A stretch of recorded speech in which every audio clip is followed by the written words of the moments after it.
What do you make of the inflation problems in China itself in terms of, rising prices and what that's impacting gold and silver, the demand for gold and silver being imported now into China?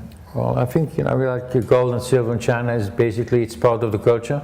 Yeah. So whether or not you have inflation won't change the Chinese pattern, and they will continue to buy gold. Yeah.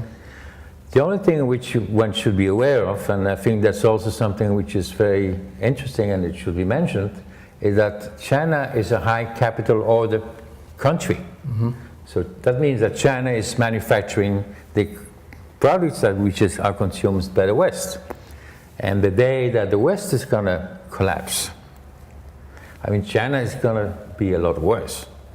So the solution is not to invest in Chinese stocks and in the Chinese yuan and in the Chinese bonds, because something will happen there as well. Yeah. Well, how best do people protect themselves given what you see unfolding in the months and years ahead? And there's very little you can do. What we advocate is that you have to make sure you have gold and you have silver and you have gold and silver mines. You also get invested into the energy sector and everything which is, apart from energy, which is low order consumer goods. Yeah.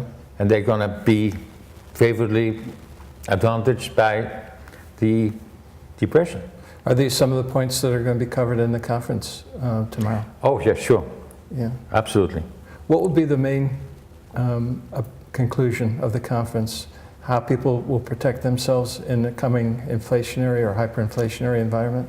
I mean, one is how you can protect yourself, and number two is how to make sure that whatever you do is out of reach of government.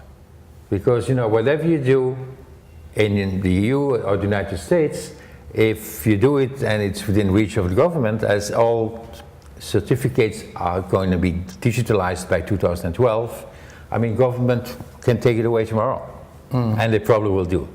So you recommend global diversification of your assets? Well, there's not a lot of global diversification possible.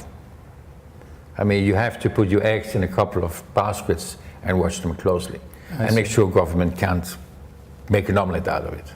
Okay, well, maybe that's going to be a topic for another interview at a later date. Well, Francis, it's a real pleasure to have spoken with you, and I look forward to participating in the conference tomorrow. All right, pleasure was mine. Thank you very much.